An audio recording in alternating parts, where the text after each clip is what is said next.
Hi, this is Gary Dranow from Park City, Utah, and the Gary Dranow Show, proudly broadcasting to you from Radio Evolve Rocks in Santa Barbara, California. Listen more and evolve. Hey everybody, welcome back to the show. I'm Gary Dranow, and today I have a band on the podcast that hits one of my favorite musical sweet spots: garage rock energy, punk urgency, and pop-level hooks that get stuck in your head, earworms. Today we're going deep into Go Dog Go, say that 10 times fast. A band born in Baltimore, formed in 2014 and built on the kind of chance meeting that feels like it was supposed to happen. You know, some bands come together through auditions and ads online, but not this one. This one started in a hardware store.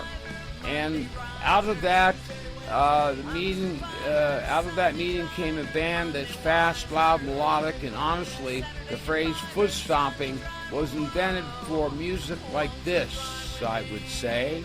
They've released full albums, Old Enough and Pleasant Living, plus a run of singles like Sold Your Soul to the Devil, Shout It Loud, like I said, Insomnia, Talking with My Dog, which I love, Delmarva, which I love, and their newest I Don't Wanna, which I don't have. I don't know why.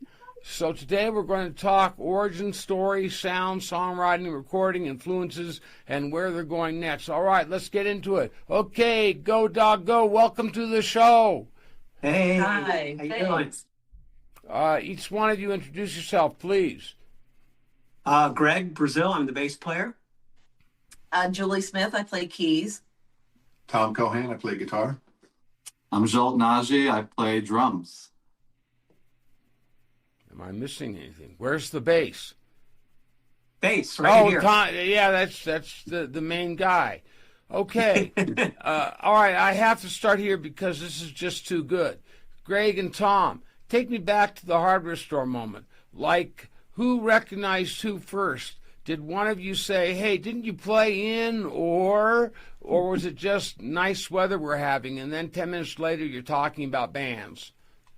Well, we had known each other for years, and we were playing in at the Marble Bar in Baltimore, which is a well-known old punk establishment. And we had known each other from back in the day and playing in bands, but lost track. We were raising kids and doing all that, and we both ended up in a Home Depot. We lived near each other, and we reconnected in the Home Depot in the plumbing aisle. Which aisle? The plumbing aisle. Okay. I think we shared. We were both looking at the same sink to put in our bathroom at the time. Isn't that correct? Something like that. And we ran into each other, and we had a nice conversation. And I don't remember the talk at all about music, but my memory isn't there. I didn't really realize that this was going to be a moment where the band was starting until we started talking, exchanged numbers again, and then, as I remember correctly, Greg called me a little bit later on and then asked me if I was interested in playing in a band. Yeah, I was at a point where my kids were getting older, and I hadn't been playing music in a long time, and so I was like, it'd be fun to start a band again. And Tom was the first person I thought of. And I messaged him, and he was all good, and so that's where we started it. And that was 2014. Yeah, 2013, 2014, something like that. Mm-hmm. Yeah, okay. When you both realized you shared that garage rock love, what was the first thing you locked into? Was it the sound, a band reference, or was it more like we should get into the room and see what happens? Letting my dog, I've been talking to my dog, letting my dog out of the studio. Well, I've been getting into garage rock, well, ever since back in the day. But the whole Nuggets thing, I had been listening to quite a bit around the time that Tom and I reconnected. And so I was like, I just want to start a band kind of like that vibe. The bands I was playing in back in the early 80s were, Ramones style punk bands, that kind of thing. And I wanted to do something that was not quite that, but still in a rough around the edges kind of vein. And so when I called everybody up, that was the thing. I was like, I want to start a garage rock band. So, And it happened. and it happened. Because honestly, it feels like Go Dog Go didn't form. It feels like it ignited. Well, It does feel that way. well, after Tom said he was on board, I thought of Julie because the three of us had known each other back in the day, which will be a new song of ours, by the way, in a few months. All right. So I contacted Julie the same way, and she was all in, and I didn't have to think about a drummer because my son is a drummer, and a pretty darn good drummer, and so when we first started out, it was the four of us, and my son's since gone on to tour and do bigger and better things, and we've been playing with Jolt and his bands around town for years now. And so when it came time to find a replacement for my son Brandon, Jolt was our first pick. And Well, what happened with Brandon that he left the group? there's an artist named Jack Kays, and he was on Columbia Records. He's now going to go to an independent label. But Like he, everybody, right? yeah, yeah. But Jack had quite a bit of success, and as a solo artist. And when he went to form a band, a mutual friend connected him with Brandon. And for the last 2 years, they've been touring the world, basically. They played Wow. Riot Fest, they played Warped Tour. So So yeah, they're playing festivals, you mean? yeah, festivals and their own tours. They've been they're about to go to How many Australia. people do they Hawaii. play for? Well, at the festivals, thousands. On the tours, they were Many doing, thousands. Tours, couple Yeah. 100,000. yeah, Warped Tour was 1,000, probably 2,000. Warped Tour was probably, I don't know, a crowd of 20,000 in front of them. Wow, that's Um, fantastic. Yeah, and then they did a tour on their own and were playing small to medium-sized venues, and then they're about to go to Australia and Hawaii, opening for Pierce the Veil. So they're doing well. Yeah. But off then, back to you guys. When I listen to Go Dog Go, I hear a band that's tight, punchy, loud, but still melodic. It's a balance where it feels like garage rock equals raw energy, punk equals momentum and attitude, pop equals hooks and repeatability. So I want each of you to answer this in your own way. This is a round robin question. If someone has never heard Go Dog Go before, how do you describe the band in one sentence? Go. I would have to say garage pop punk rock. I mean, we were always like, we just come out with a burst of energy. It's like just from the minute we start, we just go. Go dog go. Go And it's Dog more Go. than a sentence. I'm sorry. No, that's fine. No, that's fine. Next. Thanks. Garage pop rock. Yeah, I usually Okay. tell my friends garage punk rock, it's really fast, in your face, energetic. Okay. I can't really disagree with what they said. We're garagey, punky, poppy. We all have different influences, which is kind of what brought us together. And we just kind of meld them all together. And some of us are more garage, and some of us are more punk, and some of us are more pop. But we just kind of mix all together, and we get along so well together that there's no Synergy, animosity. huh? Nobody pushes anybody around. Everybody respects everybody's opinion. At this age, we're done with the pettiness, and we just let everybody have their opinion, and we meld together, and we actually are a garage pop punk band. Well, I'm not going to ask the age question, but Yeah. okay, now I want to go one level deeper. What's something you refuse to lose in your sound? Examples. We never want it overproduced. We always want the groove to hit. We want songs that can survive with just the guitar. We want the chorus to slam. That was the question. I don't know if we have any parameters like that. I think we're just doing whatever. We write most of our own stuff. I write a bulk of it, and Julie writes a lot of it. And then we do a few select covers, and I think it's just kind of whatever pops out of one of us at the time. What bands do you cover? Replacements, Cave Dog. Cave Dogs. We've done Records. Mary Weiss. The Buzzcocks, the Records, who's the lady? We even do a Martha and the Muffin song. We do Echo Beach. Mm-hmm. So it's all over the place. Yeah. Okay, yeah. Yeah. So you refuse to be pegged in a hole. You're a square peg where no one's going to shove you into a round hole. Yeah, I think it's all about the energy, just something that we naturally click with when we play it. All right. Well, we are at our first break, so we're going to be back with Go Dog Go in 2 minutes. So we're going to stop the recording, and everybody stick around.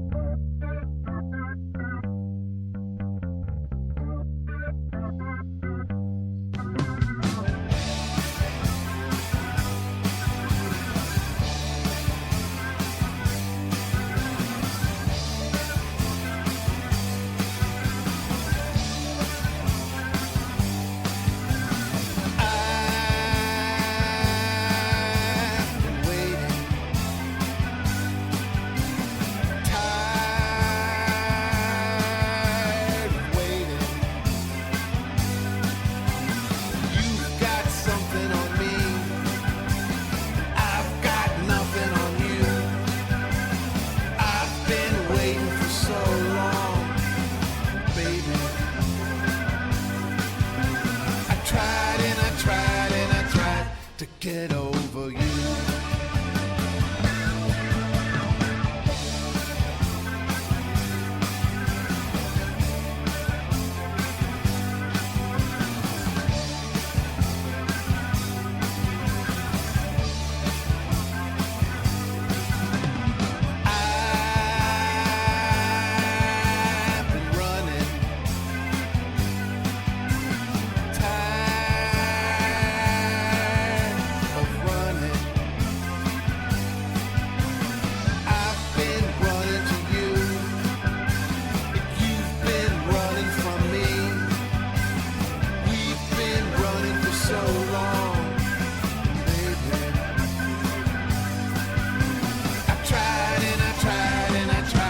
To get over you.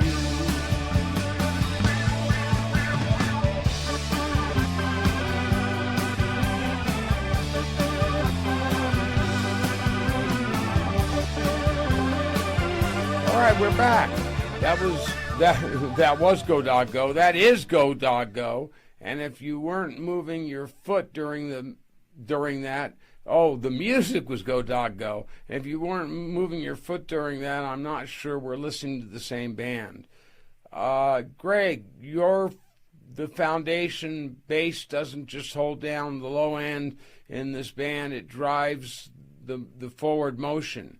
When you're writing or arranging bass parts, are you thinking a punk player, push it forward, a pop player, make it sing, a garage player, keep it raw, or do you blend all three? Yeah, it's a blend of all three, depending on the song, and mostly depending on the song. And B, if it's a more of a poppy thing, then I'll go in and try to figure out how much I can move around. Okay. What do you remember about the very first, all of you, what do you remember about the very first Go Dog Go rehearsal where you knew, yeah, we've got something here? Well, I hadn't played in 25 years, so I was petrified, but I know these guys, and it just clicked. There was just something about it. I mean, we're all friends at the end of the day, and now we're like bandmates again. So it was a really cool feeling. It just clicked. What keyboards do you play? What are your go-to keyboards? I have a Nord Electro D5, and a couple years ago I added a Yamaha MX49. I mean, the Nord's got these great organ sounds, so you really can't beat that. I mean, I had Yeah. originally had gosh, I can't think of it, a Korg CX3, I want to say, which was just a big old tone wheel organ. But I mean, it was so heavy I couldn't even carry it. So I segued to the Nord, which I'm really happy with. More portable. Yeah. And it's still heavy, but it's not as heavy as the other one. All right. Tom, to you, the guitar work is commanding. It doesn't sit in the mix, it leads the charge. I read a show write-up describing you as a lanky coil of energy who commands the Telecaster. That's a hell of a description, by the way. Yes. So tell me about your Tele.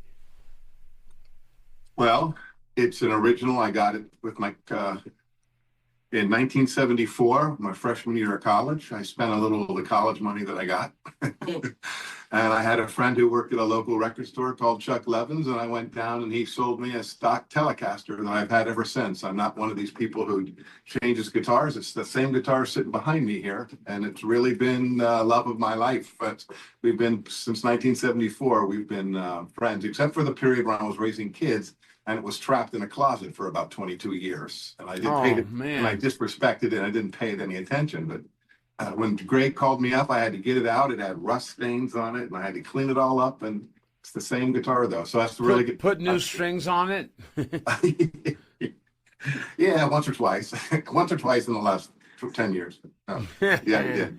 But I love the Tele. I've always been a Tele. I've tried to play other guitars, and I'm not one of those people who is interested in other sounds or any other feels. I fell in love with the Tele the first time I played it. It's the only guitar I still play.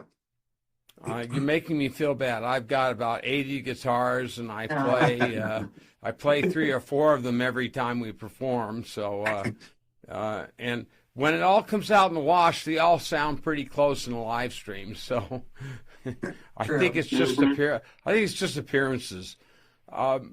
Do you approach guitar more like a riff builder, a rhythm engine, a melodic hook machine, or a chaos generator? I don't know. I approach guitar, though. I write the solos really in my head, and I transpose. I'll listen to Greg and Julie's songs when they ask me to create a solo, and I'll listen to the song a few times and try to feel what they're asking for. I kind of try to connect with George Harrison or somebody like that who was very tender with the melody. So I don't really play riffs guitar. I write them what fits the tune, hopefully, and then I transpose that from my head to my fingers. That's and if any of your people are listening out there, he does an amazing job of writing solos and guitar parts for all of our songs. It's really incredible.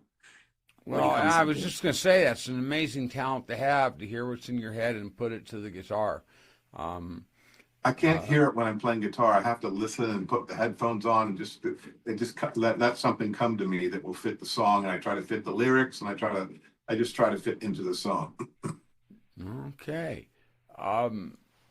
When you're playing live, what's your mindset? Are you thinking tight and clean, or is it keep it dangerous? Well, I have to be both in this band because I have to go from playing, sounding like I'm in the Ramones or the Clash, to playing like I might be in, the Records or a power pop band like the Knack. So I really have two kind of sounds, kind of a harsher sound, and I have a garage sound, and I have a pop sound. Did you guys get any influence from the punk scene that came up in New York City first and then moved out to L.A.? With like the New York Dolls and that whole that you said the Ramones, but absolutely.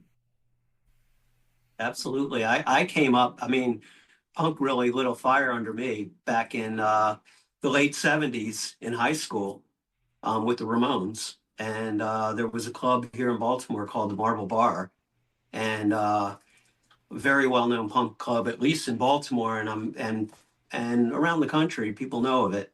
And it was a place where we saw everybody. We saw Black Flag, Dead Kennedys, all those bands back in the day, and that for me that Wow. was very exciting. Oh yeah. Hmm. Tell me about the Baltimore music scene. I don't know anything. I didn't know that Baltimore had a vibrant music scene. Does it? Yeah, I would say, I mean, Turnstile, who is really huge right now, they're from Baltimore, and, Future Islands and Animal Collective. And, there's been a very thriving music scene here. I just don't think people know about it. I mean, you have bands like us with older people in it that have been playing for decades. There's a lot of younger bands that are coming up through the scene. So, I mean, the Autobar, has gotten a lot of national acclaim. One of the clubs here, I think they were in Rolling Stone magazine as one of the best little rock clubs in the country. So Wow. there is a great music scene here. That's great that you've got places to play that are happening. Mhm. Do people actually come out to the clubs still, or is that falling off a little bit? I think people come out to the clubs. I mean, we do a lot of we're playing in a couple weeks at a club called Racers. But I mean, it starts earlier. It's not like back in the day where you went out of the house at 11 or midnight. I mean, our gigs start at like 7 or 8 o'clock now, so things are a little And bit you're done different. by 12. You done by 12? Yeah, 10, 11, 12, something like that, which is great. I mean, Yeah. Yeah, I still I can don't, and there's relate a to starting at 9 and ending at 1 a.m. and getting home at 2, yeah. 2:30. Uh, I'm too old for that. Yeah.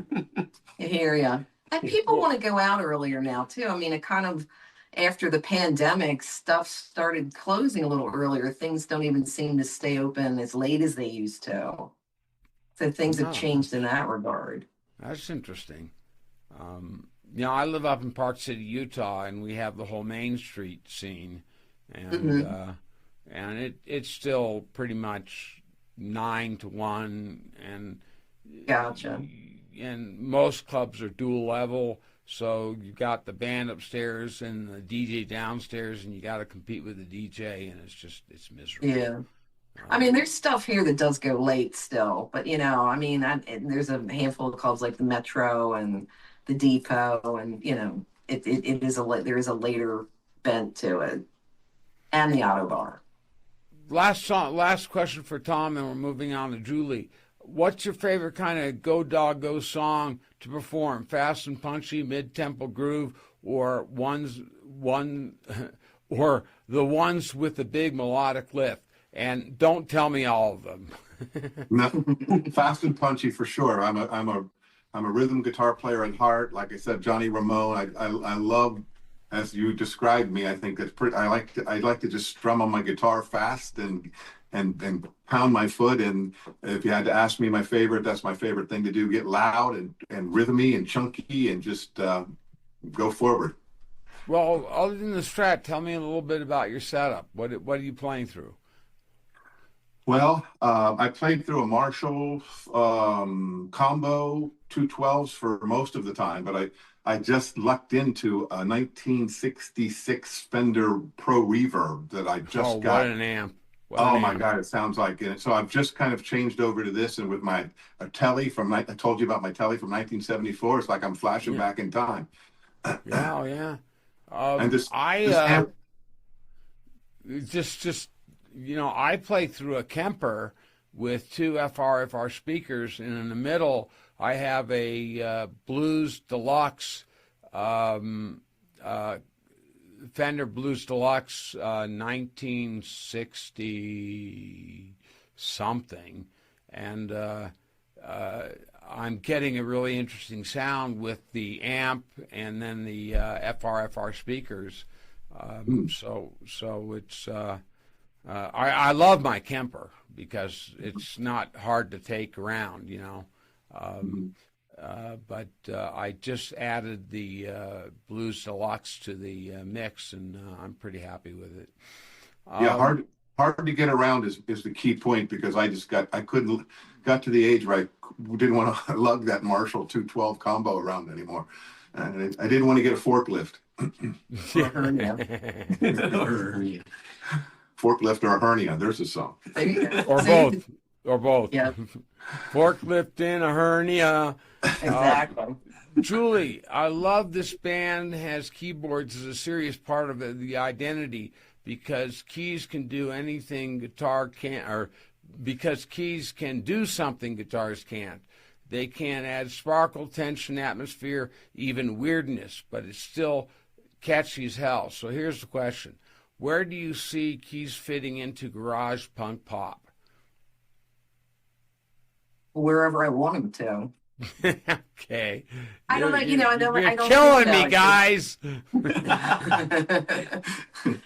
I mean, you know, it is what it is. You know, I mean, well, somebody might come up with a song that's got like a garagey bent to it, and if I add organ, great. If I don't, I add a different sound. You know, I guess it's what I hear in my head. You know. Interestingly, I have a 4-piece band, which is guitar, bass, drums, and keyboards. Mm-hmm. But I'm far from what you guys do. I cover a lot of Hendrix and Clapton and Stevie Ray Vaughan, and then my original songs. But Yeah, we listened to you. You sound great. Mm-hmm. Your well, stuff you're sounds so pretty good. kind. Yeah. And Golly. congratulations on the chart on Yeah. Spiders. Yeah. Oh yeah, oh, she's a great singer, Milena. She's really good. Which I forgot to mention, I've got 3 singers in my band. Oh Wow. Awesome. Yeah. Yeah. And I will say that in regards to keyboards, when I'm writing songs, I love that the organ sound being present in songs, and I've written a few that have like a nice horn section kind of to it. So having Julie and her keyboards with us is just really, you can do anything. Yes. It gives you a much bigger sound. Yeah. Yeah, and it just kind of adds that color and fills in and kind of, you know, weaves its way through, which sounds stupid, but you know what I mean. Yeah, well, because you're not just filling space, you're shaping the personality. Mm-hmm. Mm-hmm. Yeah. Uh-huh. And when we're doing straight up rockers and more punky style stuff, you'd be surprised how well you can listen to on record. The keyboards just add so much to it without changing the character of those kind of songs. And I listened to all your songs, the 6 or 7 that you sent me. What's the name of that song where you just say the name, the word twice in the song? Delmarva. Delmarva, yeah, Delmarva. Yeah, I like that.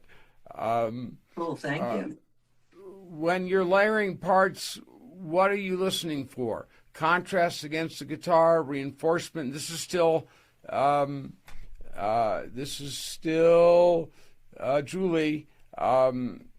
So contrast against the guitar, reinforcement of the hook, or sneaky melody counterlines, or all. I would have to say all, but it's song dependent, you know. I mean, I try to complement what's going on vocally and with everyone else and just kind of figure out a way to have the keyboard work within the realm of the song, you know, whether it's a garage rock song or something that's more poppy, or, you know, some of our stuff even has a little, you know, new wave bent, but that's probably because of me doing a string sound. So it just depends.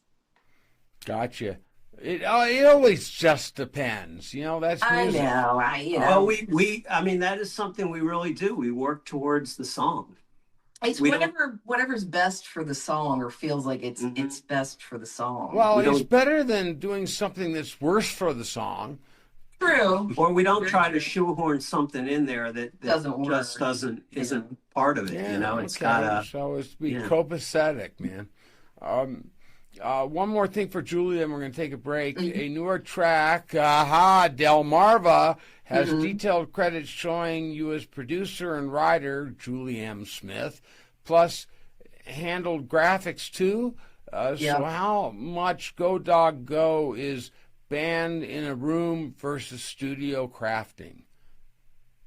I think we're band in a room. I mean, Greg and I have different theories of when we record. I don't like to do too much more when I write a song than we do live, and Greg likes to produce things a little bit more. So, I mean, Delmarva, it has a little more production probably than I usually like in a song, but I mean, I like it. I think it's a great song, if I say so myself. Sorry. Yeah, But I think I'll say so too. It's a I great think we all song. sound really good on it. It just kind of clicked. Yeah, it's it's an instrumental with two vocal interruptions. Okay, Exactly. we're gonna take another 2-minute break. We'll be right back with Go Dog. Everything will cause you trouble. Anything you say will prove it. Everything will cost you double. Anytime you try to do it, don't ask that question. Don't bother with why. It's like I said, she said. Like I said, she said. It's like I said, she said. Like I said. Nothing else will make you feel good. Something else won't take that place. All the times you thought that you could. Now's the time to head for space. Don't ask that question. Don't bother with why. It's like I said, she said. Like I said, she said. It's like I said, she said. Like I said.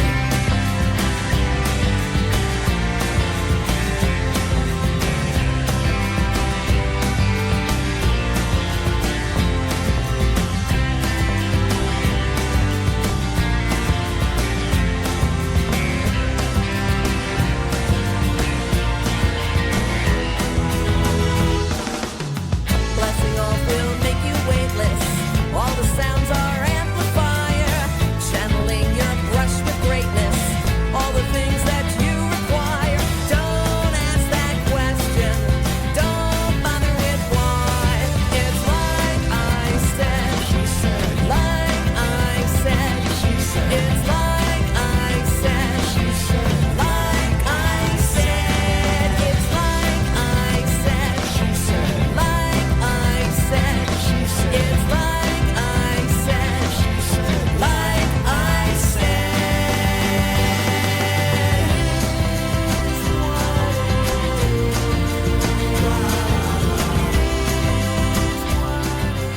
We're back with Go Dog Go. Go Dog Go. Yeah. By the way, tell me, before we talk about your recording process, tell me where the name comes from. I'm looking right up at it. So when we finally figured out that this was something we were going to stick with and we all liked it and we were enjoying it, then it came time to, we got to play out. We got to do all the regular band stuff. So the name was first, of course. And Tom was standing there looking at my bookshelf over there with all our kids' books and other books up there. And he said, we can be anything. He pulled out Go Dog Go. We can be Go Dog Go. So we said, okay. Like, why Everybody not? said, all right. Yeah, sounds good to us. All right. It's been a little complicated over the years because of the book, and there's a couple other Go Dog Goes out there, past and present. But yeah, it seems to work. Okay. I love it. I got 3 golden doodles, so I love Go Dog Go. Tell me all about your recording process. Well, I'm an audio engineer by trade. Oh, I seriously? work in television. Oh, And wow. yeah. So I've been working on documentaries and TV shows for almost 40 years. And so The man behind the console. yeah, exactly. So I know how to do this stuff. So when it came time to actually recording songs. We do it all here in my basement with pretty professional gear. And We're lucky. It sounds pro. I'll tell you that. yeah, it's so I know how to record it. And my son Brandon, the drummer, he's also an audio engineer, and he's very good at mixing. So he'll mix everything that we do. And then we send it off to get mastered, and it works out pretty well. And then Julie does. When you say you send it off to get it mastered, where is that getting done, or who's doing that? So Matt Leffler Schulman here in Baltimore of Mobtown Studios, he's a mastering engineer. He and very good at that. He's got some pretty big names under his in his roster of people that he's been mastering for over the years. And we send it out to him, and he's local, and he zips it back in a couple days, and then we send it out to all the platforms. We do the DistroKid thing, where we get it out to Apple Music and Spotify. I'm DistroKid all the way. Yeah. Who's your PRO? I'm sorry? Who's your PRO? BMI, ASCAP? Oh, ASCAP. Oh, ASCAP, yeah. Okay. All right. Let's talk Old Enough, released in October 2018. The record feels like a statement. Here we are, and we're not asking permission. Okay, I'll give you a question about it. When you look back at Old Enough, what were you trying to prove? To yourselves, to the scene, to the world? I think we had just written enough songs that we thought to ourselves, well, we might as well start recording them and trying to put them out there. And we didn't know anything about DistroKid and how to do that and all that. So we kind of learned that on the way. And we had enough songs for an album, and we recorded it and put it out. And, it started getting some good airplay, and Mark Platt is the man, right? Yeah, we hooked into his whole indie network and stuff, and are you distributing outside of that? Not really, no.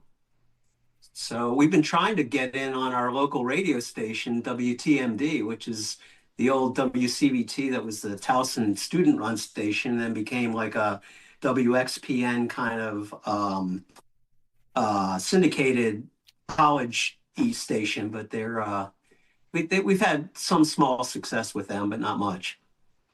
FM is tough, really tough. Mm-hmm. What track do you feel best represents the album's DNA? On Old Enough. I don't know. The songs on there are so different. I mean, the first song we recorded is "Go Baby Go" on that. Mm-hmm. Yeah, probably "Go Baby Go." I would think that was the first original song Greg had written it that we did, and that's always, I think that's always something we're going to go back to, and we still do play it occasionally. But I would have to say "Go Baby Go" maybe. Hey, Julie, are you the boss? Am I the boss? I'm just kidding. Yeah. I'm like, what? She's the boss on the keyboards. Yeah. Nobody's the boss in your band. Everybody congeals. Yeah, it's you've important. You've got songs like "Go Baby Go," "Old Enough," "Long Way Home," "I Dig You," "Get Up." So here's the fun one. Describe the album in one word. Greg, Tom, Julie. The album "Old Enough" in one word. Okay, take 5 words. I'm just gonna say fun. Fun. You got one? That's it. That's all I get. It's kind of strange though, because that album was so long ago for us, and that was when we were just getting to know each other. We weren't as focused, and we were just kind of throwing it. So it's a little bit, I don't think it represents the whole as much as like our last Pleasant Living did, because that was our first record and things, but it was fun. It was a lot of fun to make. And it was discovery. We learned that we could do it Right. as Yeah. well. We learned that we could actually put a product out there and people would actually listen to it. And that we enjoyed what we were doing. I'd call it scrappy. This whole enjoy what you're doing thing really matters, I think. Well, you know, we're of a certain age. We're past the fame and fortune visions. Never But if say it that. happens- It's never too late. Well, it's not like we wouldn't be happy if it happened, but it's just not a priority. The priority is having a couple beers with our friends and sitting in a basement playing music, and then going out into clubs and having our friends come see us play, and writing songs and making music, and that's really all it's about. Exactly. Yep. Well, you've described my life to a T. Now jump forward to Pleasant Living, released in August of 2022. So we're getting a lot more current post-pandemic. The album feels like the band leveled up, same spirit, more range. You've got tracks like Sunday Driver, Party Parade, Yard Work, Information Overload, Nobody. What changed between 2018 and 2022 for the band? I feel like we just matured a little bit. Yeah. Experience. Yeah. And a maturity in songwriting too, I think. Okay. Yeah, I feel like we became more comfortable in, well, since we do it all ourselves, we were definitely more comfortable in the recording process, the songwriting process. Yeah, I think the production and the mixing is better. Mm-hmm. You know, it's just as we go along, things have just kind of gotten better in that regard. Mm-hmm. What equipment are you recording on? I do the bass tracks. I own a couple sound devices, mixers that I use professionally in the field for television.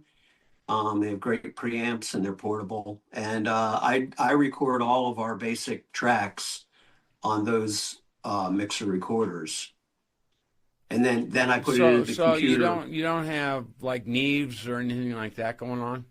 No, I go directly into the DAW? recorder and just trim it out. When you and- say recorder, is that the DAW or No, it's a. I'm looking at them here because we're going to record a little after we're finished talking with you. But they're just small portable mixers that I use out in the field if for television work. But what's the And- back end? What's the back end? The back end. Yeah, like for instance, So- I record the Pro Tools, and my Right. sound guy uses, I think, Logic or Cubase, and we're Yeah, all using different DAWs, but Right. But I use Logic Pro there we go. as the workstation. There we but go. the front end is recorded on these sound device mixers, and then that's all put into the workstation, and then we do layering and overdubs and effects and all that through that. Gotcha. Mhm. Let me see here. So back to what changed 2018-22. You said you got more mature. So was it life, experience, recording approach, confidence, or all of the above? Yeah, And it was pretty we're much. still talking about Pleasant Living, by the way. Mhm. I don't know if I think after old enough, at least for me, songwriting wise, and I've been writing songs since I was in a band called Beavers Cleavers back in 1981, 82. And we were all original, and I wrote a lot of basic punk kind of songs back then. And I've always dabbled in that. And after old enough, after being away from it for a while, and with old enough, I was getting my sea legs back a little bit, and I felt more confident writing music. And with Pleasant Living, I feel like I was able to kind of explore some other things lyrically and musically that we didn't do in Old Enough. So it felt like it was just we had Old Enough under our belt, and I felt like Pleasant Living was a chance to really do some different things. Yeah. Here's a question on your process. Do you release your songs as singles and then release the albums, or you hold back the songs and just release the albums? Well, we released the albums.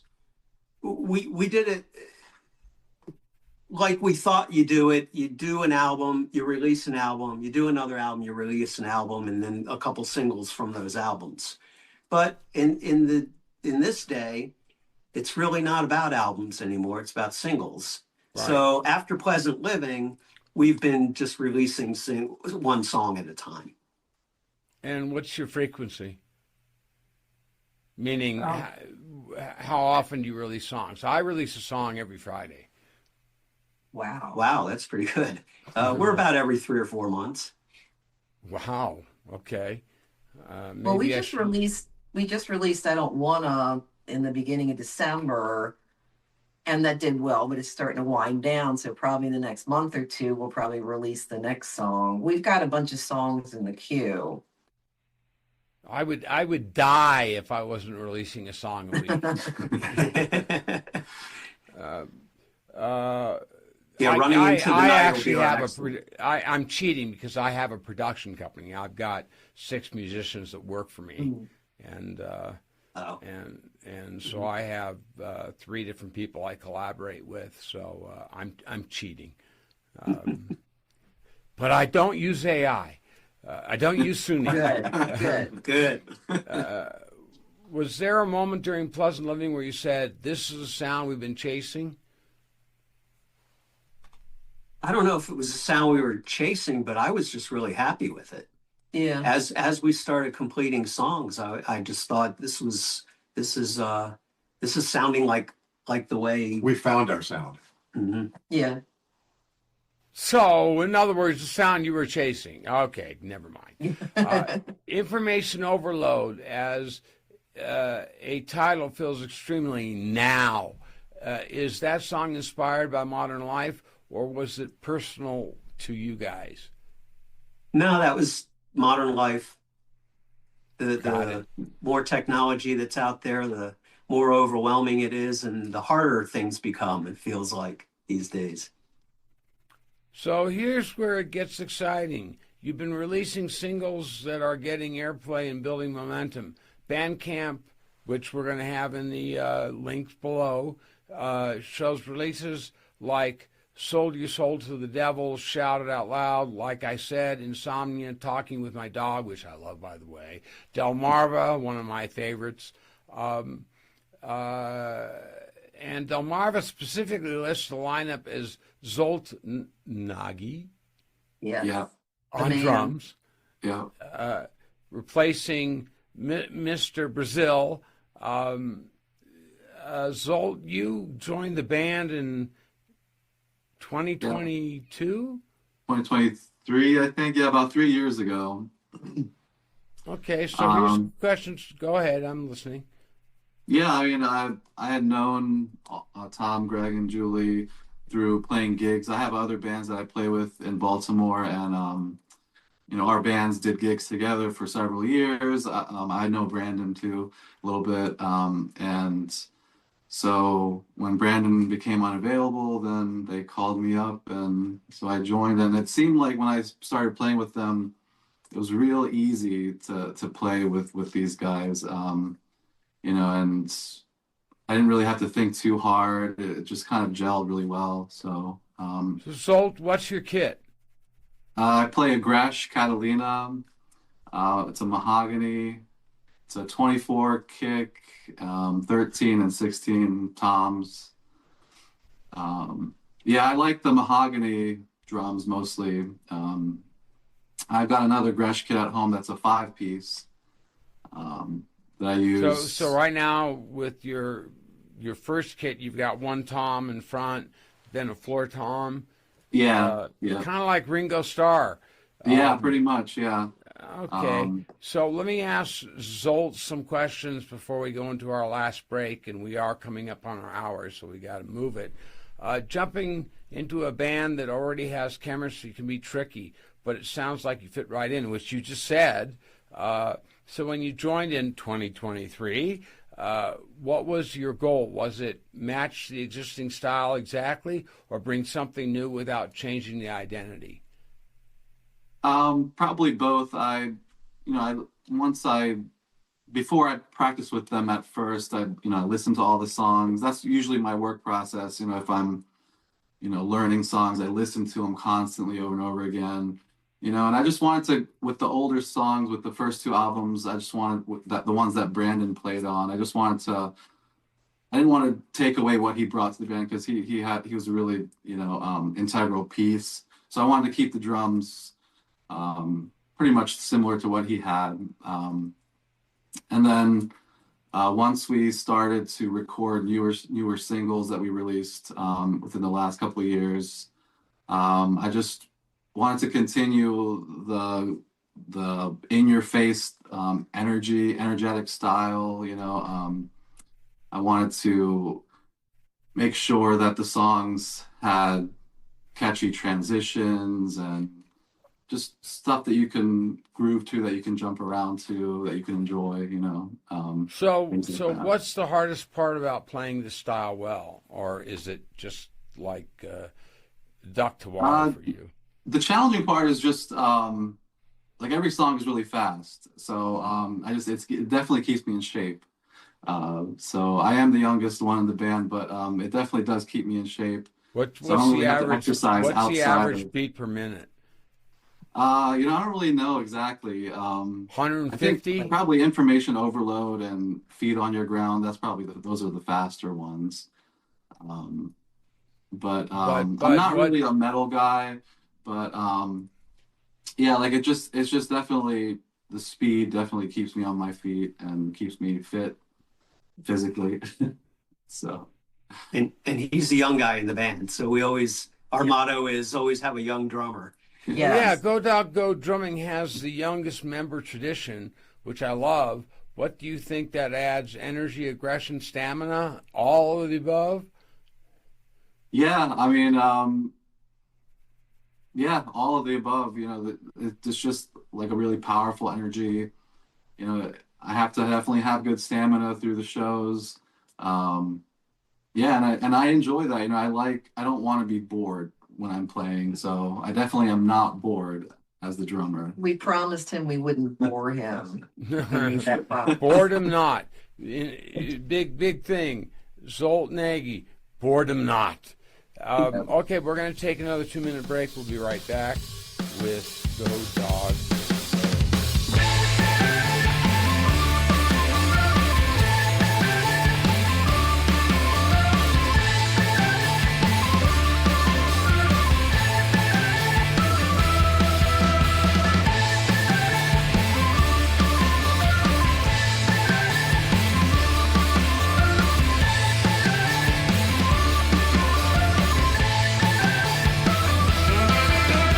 Come on in,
back with Go Dog Go, and now it's time for them to tell you all about themselves, what they have going on, where they're going to be, where they are, who they are.